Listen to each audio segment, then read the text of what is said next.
everybody, to the Thursday edition of the Huddle Hub Podcast. My name is Metal Mike, and today we are going to talk about all the news coming out of the world of football, and we are also going to talk about the UFL United Bowl on Saturday. This game kicks off at 3 p.m. Eastern Standard Time. We are going to get into it, plus we're going to talk about all the season stat leaders from the UFL this season. We're going to run down that quick today, and plus me and John's Pick Challenge. John officially wins the UFL Pick Challenge.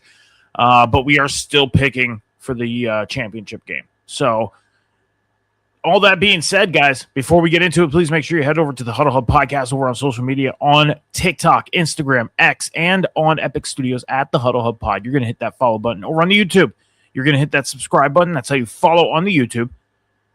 And plus over on Twitch, hit that follow button. All of our social media outlets are in the Twitch bio. You go over there, you click on the one you desire to go to, and you can help us build the Huddle Hub Podcast through the rest of the 2026 NFL offseason and beyond.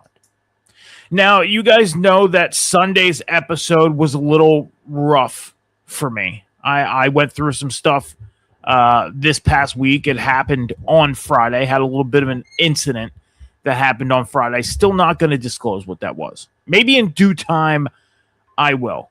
But I went from being wrapped up to a pinky being wrapped up, which is great. I'm feeling a little better today. I'm in a better mood, got the energy to do this today. I am excited to be doing the show tonight. That's why we moved the show from Tuesday to today, because I didn't feel like even on Tuesday I could have gave you guys my 100%. And after going back and watching Sunday's show, I felt like the biggest piece of crap for giving you guys what I gave you on Sunday. We finished like a half hour, almost 40 minutes early. Like, it just was not a good time, and I probably should have taken the day off. And then when Tuesday came around, I was like, you know what? I'm going to play this smart this time, and I'm going to take the day off. And I'll move the show to Thursday night. Now, the show was originally supposed to start at 9 p.m., but I moved it up a little earlier because me and John have some plans tonight with our college football dynasty.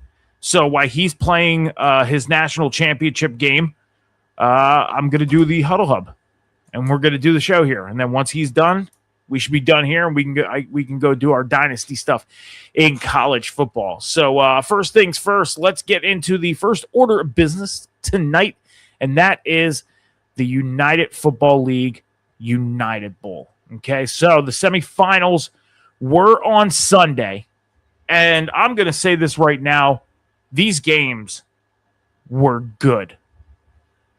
They were good. But the one thing I got to say is, what happened, Orlando? What happened? You guys went out in week 9 and beat DC. Then you headed out to DC in week 10 and you beat them. Then you get to the semifinal playoff week, the third week in a row you play these guys, and you fall. Now, I get it. The DC Defenders are defending champions because they won the UFL championship last year. We'll get into that in a little bit. But how is it you go out in week 9, week 10, played at home, then traveled to DC, won both games, traveled back home, only to lose? You had an 8-2 season. Your quarterback statistically led most of the passing categories. So what happened? What happened? When we look at the quarterback stats, Jack Plummer went 15 to 28, 226 yards, 1 touchdown, 1 interception, 53.6 completion percentage with a 77.4 rating. Meanwhile, for DC, Jason Bean, 18 to 33, 233 yards, 1 touchdown, 0 interceptions, 54.5 completion percentage with an 87.1 rating. Not bad. So Jack Plummer goes out, has a pretty decent game, throws that interception, which in all extensive purposes cost them. But then almost turned the ball over again. And I'm sitting there watching this game like, what? What are they doing? How? You beat this team 2 weeks in a row. They were 5-3 going into week 9 against you. They finished the season 5-5 because of you. And now they ended your 8-2 season in the playoffs to advance to the United Bowl.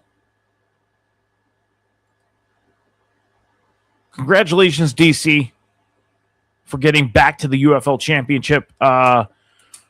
Real quick, box scores. DC was up 14-3 at the end of the first quarter. They were 14-6 at the half. They went up 24-13 at the end of the third quarter. And then they scored 4 points in the fourth quarter to score their 28. Orlando scored 9 points in the fourth quarter to score their 22. And the final score 28-22 as the DC Defenders move on to their second straight UFL championship game and to the United Bowl here in 2026. We then had the second game, the nightcap between the Louisville Kings and the St. Louis Battlehawks. Both teams going into this game 6-4. The Battlehawks had the head-to-head to the Kings, so they're playing at home. They have the advantage. And Louisville in this game, I'll say this, in the first quarter, it looked good for them to just run away with this game. And then St. Louis kind of picked it up on offense a little bit. It was tied at 17-11 at the half. And then the Kings scored 7 in the third. The Battlehawks scored 3 in the third. And then the Kings wrapped up the fourth quarter with 11 points, not allowing St. Louis to score 1 point in the fourth quarter. Battlehawks losing 29-20 to the Louisville Kings as the Kings advance to the United Bowl. As far as quarterback stats for the Louisville Kings, Chandler Rogers, 12 of 20, 162 yards, 1 touchdown, no interceptions with a 60% completion percentage, a 102.5 rating. And then for the St. Louis Battlehawks, Luis Perez, 27 of 45, 249 yards, 1 touchdown, 1 interception, 60% completion percentage as well with a 73.3 rating. Great job. So that's the semifinals. Now we get to the United Bowl. The United Bowl will be happening this Saturday, June 13th, 3 p.m. Eastern Standard Time on ABC and live at Audi Field in Washington, D.C. The Louisville Kings taking on the D.C. Defenders. And what's crazy about this is D.C. is considered the away team. And this game is in Washington, D.C. It's crazy, right? The team that is considered away is playing at home. But a little bit of a history update here. The DC Defenders, they finished in fourth place this year, 5-5. They are 1-0 in United Bowls. They are the 2025 champions, defeated the Michigan Panthers 58-34. This is their second straight UFL championship game. Meanwhile, for the Louisville Kings, this was their inaugural season, and they made it to the United Bowl. Look at that. First season in the league and making it to the championship game. And at halftime, rapper 50 Cent will be performing, and he is going to be the first performer to ever perform at not only the UFL championship game, the United Bowl, but he also performed at Super Bowl 56 in Los Angeles when the Rams beat the Bengals in the Super Bowl. That was also with, Snoop Dogg, Dr. Dre, Eminem, Mary J. Blige, but he still performed on a Super Bowl stage. So congratulations to 50 Cent for getting that honor to perform at the United Bowl and at the Super Bowl. And I'm looking forward to seeing what this performance is like if they are able to show it on TV, because I'm obviously not going out to Washington to watch the United Bowl. So, UFL Pick Challenge. Right now, I am 22-20. John is 24-18, 2 games back with the championship game left. John wins the Pick Challenge. So that's pretty much it. We both did make our picks, though. John took the DC Defenders. I have the Louisville Kings. So, yeah. We'll see if I can finish 23-20 or 22-21. And John either finished 25-18 or 24-19. We'll see what happens. definitely going to see what happens. So we are going to stick around here for the UFL. We are going to talk about the season stats that have happened, and we're going to run it down here first on offense. That was the history stuff for the UFL championship. I don't need it anymore. Offensive stats first for the UFL. Jack Plummer, he finished in first in completions with 195, also attempts at 300, and yards with 2,188. As far as touchdowns, Austin Reed from the Dallas Renegades finished with 21 touchdown passes.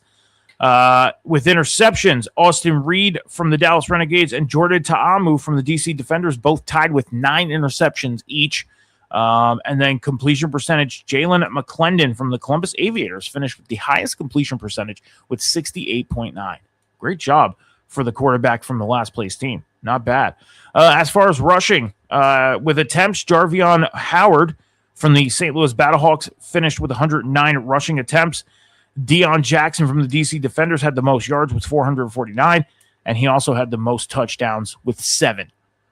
And then as far as receiving, Chris Rowland from the Orlando Storm had 53 receptions on the year. That led the league. As far as yards, Hakeem Butler from the St. Louis Battlehawks with 641.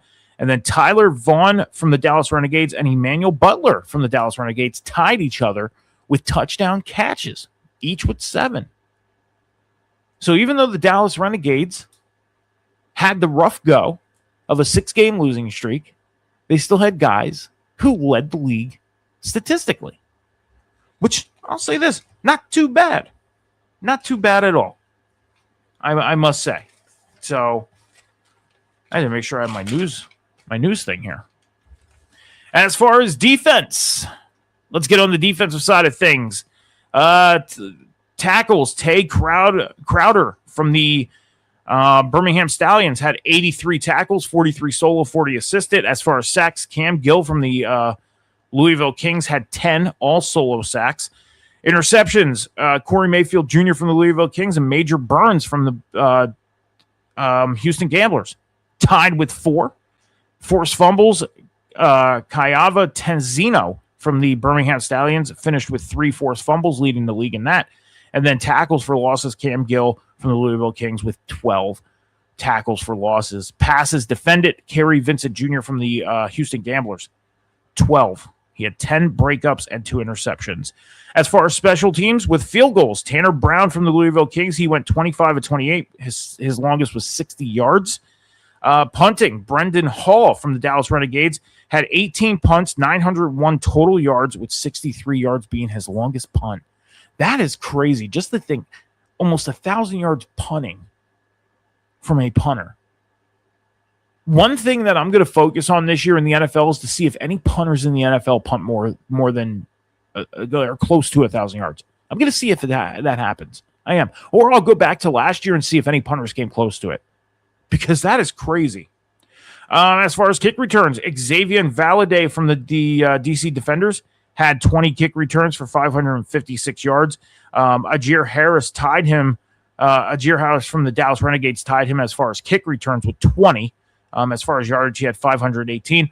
Punt returns, Sean French from the St. Louis Battlehawks had 32 punt returns for 337 yards. Fumble returns, Alex Cook from the Birmingham Stallions had 1 fumble return for 73 yards and a touchdown. Interception returns, Michelle Powell from the Orlando Storm had 2 for 147 and 1 touchdown, and Gary and Conley from the DC Defenders had 2 for 97 yards and a touchdown. The only difference between those two for the interception returns is obviously the yardage, but they were tied for returns and touchdowns for interceptions. So those are your stat leaders for the UFL from the 2026 season. We're going to take a 30-second break here, and then we are going to get into the news coming out of the world of football right after this.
Yeah.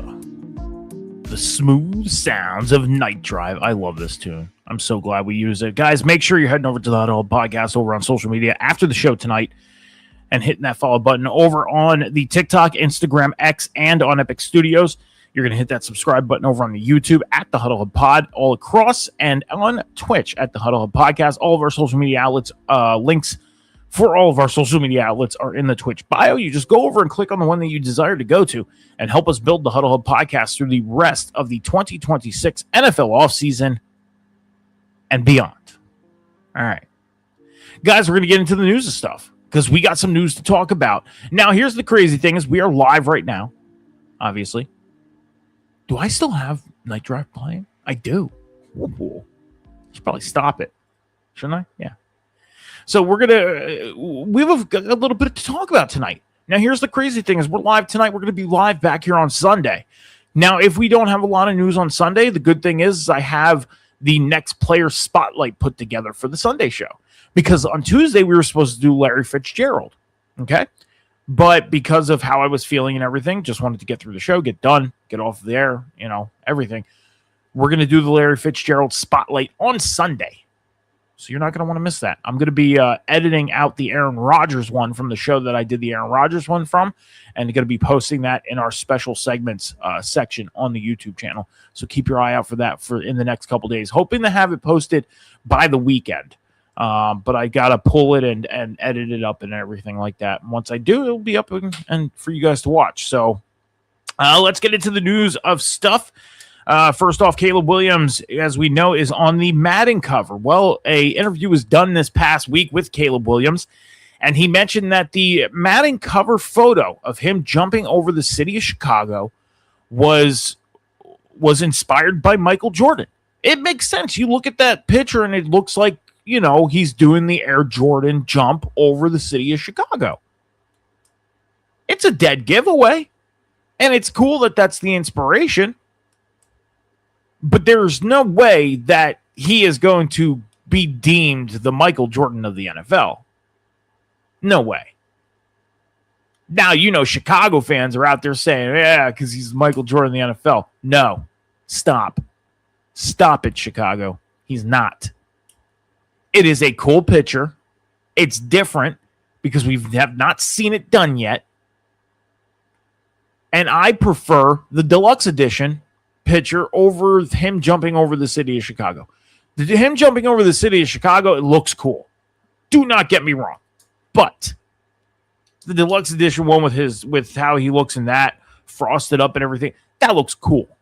I like that one a little better. So, edge rusher of the Las Vegas Raiders, Max Crosby. He mentioned that the Ravens trade cancellation is water under the bridge, and he is ready to move forward with the Las Vegas Raiders. Now, as I say that, about a day or two ago, the trade rumors for Max Crosby resurfaced. And the two teams that are on the forefront of those rumors, the San Francisco 49ers and the Philadelphia Eagles. Now, there's been some talk about, the possibilities that Howie Roseman might move the first-round pick that they got from the Patriots. Nolan Smith may be heading there, and a couple other things added into the package to get Max Crosby. So it's something to definitely keep an eye on to see what happens and see if it actually becomes true, because I'll say this right now, that Eagles defense, a lot of people think, because Reed Blankenship left, the defense fell apart and everything like that, and with Nakobe Dean being gone, no. The Eagles defense is going to be the same it's been the past couple years. They are going to be in the top 10, top 15. Tariq Woolen, who is a monster of a man, one of the biggest, if not the biggest defensive back in football right now. It's 6'4", 215 pounds? Dude is a monster. He should be a wide receiver. Come on now. Now, just imagine if the Eagles added Max Crosby at the edge rush. He's 28 years old. Yeah, he's coming off an injury. Who cares? Just think of what he played through. He played almost a full season with an injury. So, and he had double-digit sacks. So, yeah, come on. We'll have to keep our eye on this and see if this happens, because the rumors are starting to float around a little more, these past couple days about the possibilities of San Francisco or Philadelphia making a move on Max Crosby. Safety L'Jarius Sneed has signed with the Kansas City Chiefs, 1-year deal worth $5 million. I talked about this the other day. We noticed players signing like these 1-year, $5 million deals. You're thinking, man, why aren't they getting bigger contracts? Well, because teams are waiting for the cap space to go up. Sit back, relax, be happy they're on the team for the year, and be ready for next offseason when they start getting those contracts. Bottom line, that's what it is. I can almost guarantee you that's why you're seeing players get these type of contracts. Because teams want to get their cap space up. Hey, we just seen Patrick Mahomes get, 2 more years added on to his contract? He got 2 more years added on to his contract, and now he's there through 2033, and he opened up $10 million for Kansas City. That's $10 million in cap space that Kansas City has to go fill a roster spot. They just signed probably one of the better defensive backs in this league in L'Jarius Sneed to come help them in the defensive backfield for $5 million. And next year, you'll probably see L'Jarius Sneed get like a 3-year, $45-50 million deal, somewhere around that range. Why? Because they opened up their cap space. They were waiting for the cap space to be opened up. And now they have that extra $10 million from the Patrick Mahomes contract situation to go out and sign a roster spot fill. Now, some people are seeing Patrick Mahomes' contract total $504.75 million value from the time he got drafted in 2017 through 2033. And you think of it, Patrick Mahomes went out and won 3 Super Bowls, lost 2 or 3, and he's probably going to win a couple more before his career's over. So it's a crazy value, but he's committed to be in Kansas City. And the team's committed to him. You don't see this type of commitment from many franchises or players this day and age. Most recent situation, A.J. Brown in Philadelphia. 4 years ago was happy to get traded to Philly, playing with Jalen Hurts. Yada, yada. Now where is he? New England. Because he was unhappy. Because he's unhappy. No commitment. Patrick Mahomes has that with Kansas City. Kansas City has that for him. Thus, they're going to pay him. And he's almost a billionaire. Nuts, right? I'd say so. But it's deserved. So, Caleb Lomu, offensive tackle, the Patriots, who got drafted in the NFL draft this year, first round, signed a 4-year, or he's officially signed with the Patriots. And defensive tackle of the Kansas City Chiefs, Peter Wood, who also got drafted in the first round of the 2026 NFL draft, signed his contract. Peter Wood's contract details are out. Caleb Lomu is not, but Peter Wood, 4 years, $18 million. So congratulations to those two gentlemen for signing their contracts and getting things done.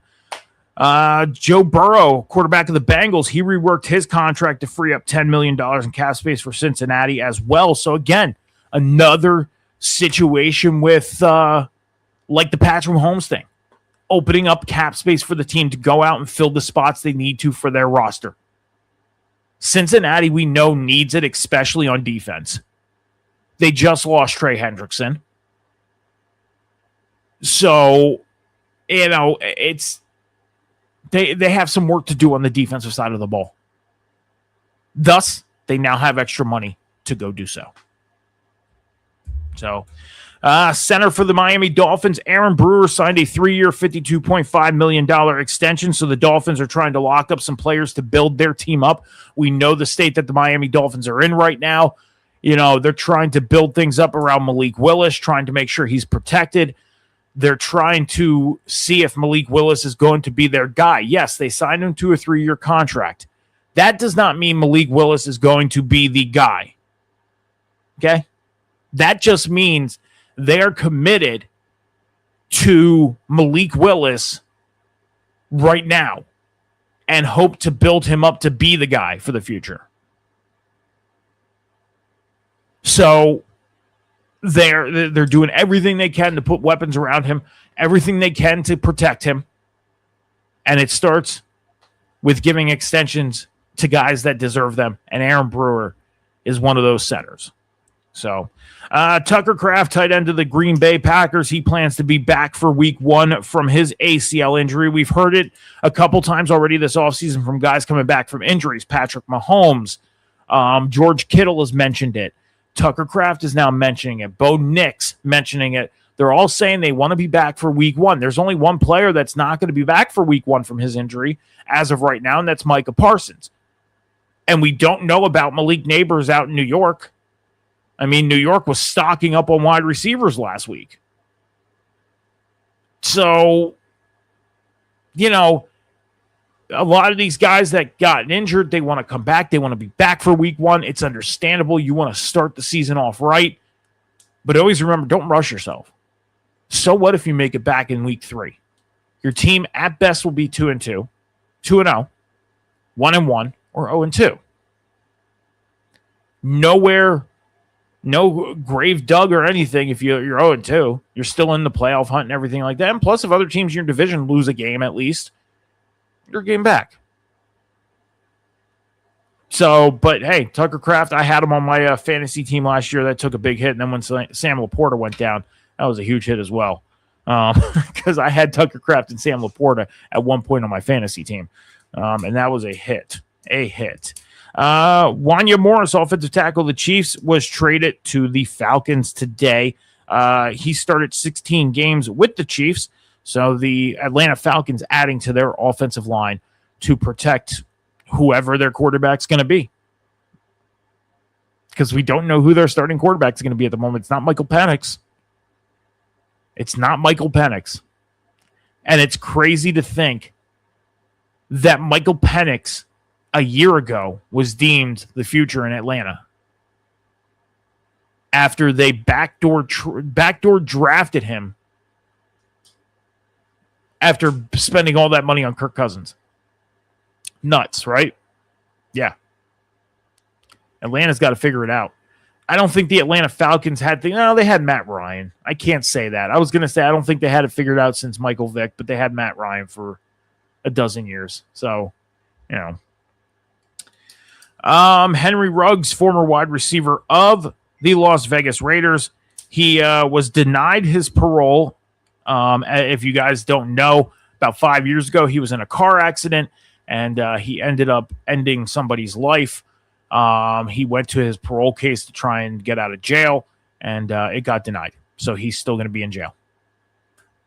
Now, last year, we talked about the possibilities of Henry Ruggs getting out of jail and getting back in football. And we raised that question. Do you think he deserves to go back to football and play for somebody if he does get out? You know, and the feelings were kind of 50-50.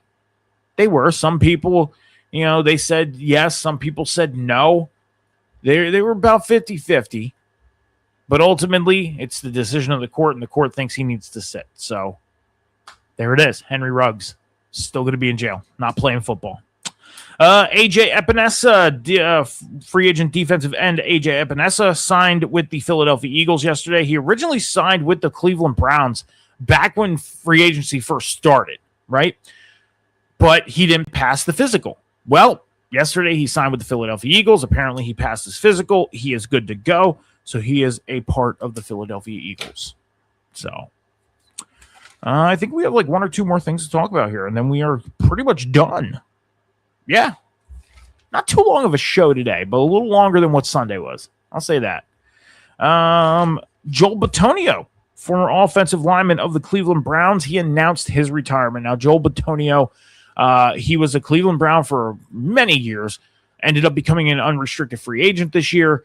Nobody picked him up. decided to retire. So congratulations, Joel Bitonio, on a great career, and good luck and have fun in your retirement. So, yeah. Last but not least, the Denver Broncos. Got some news coming out of Denver. Sean Payton and the Denver Broncos agreed on a 5-year contract extension. So Sean Payton will remain the head coach of the Denver Broncos through, I believe, 2032, 2033, somewhere around that range. Well, you got to think it's 2026, 27, 28, 29, 30, 31. So 31. So 30, 31. So let's try this again. The Denver Broncos and head coach Sean Payton have agreed on a 5-year extension, making him the head coach for the Denver Broncos through the 2031 season. So the Denver Broncos settling in on Sean Payton. I mean, you got to think of it this way. Sean Payton has had some successful years in Denver since showing up. Almost took him to a Super Bowl last year. And I'll say this. If Bo Nix was in, Denver was in that Super Bowl last year. Sorry, Patriots fans. It's true. It's true, and you know it. You know if Bo Nix was in there and not Stidham, you were not winning that game. So Bo Nix plans to be back for week 1, and Denver hoping to make it to the Super Bowl this year. We'll have to see if they can do it, but Sean Payton will be the head coach through 2031 with this 5-year extension. So congratulations, Sean Payton. So, all right, guys, that's it. That's all we got. That's all the news. That's everything. I honestly thought we were going to run a little longer tonight, but we're not. So, yeah. With that being said, let's we do have some breaking news, I think. I think we have some breaking news, guys. Something that just came across, so give me a second.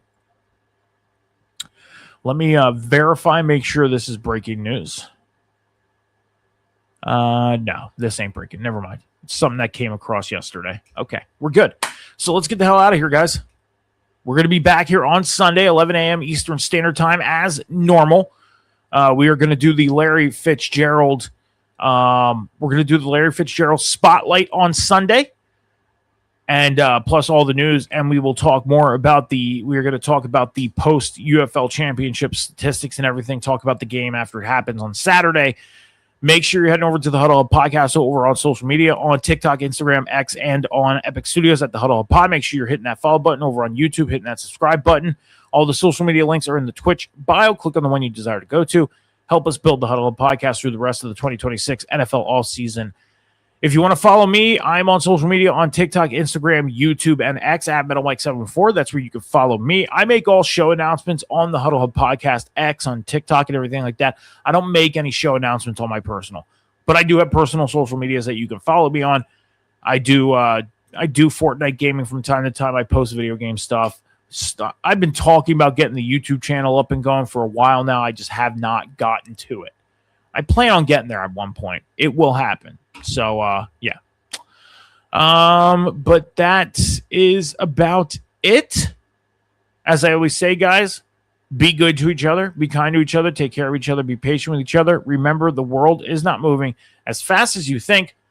Until Sunday's episode of the Huddle Hub Podcast, 11 a.m. Eastern Standard Time, right here on Twitch and YouTube. Have a great rest of your night, great weekend, and we'll see you Sunday morning. Deuces.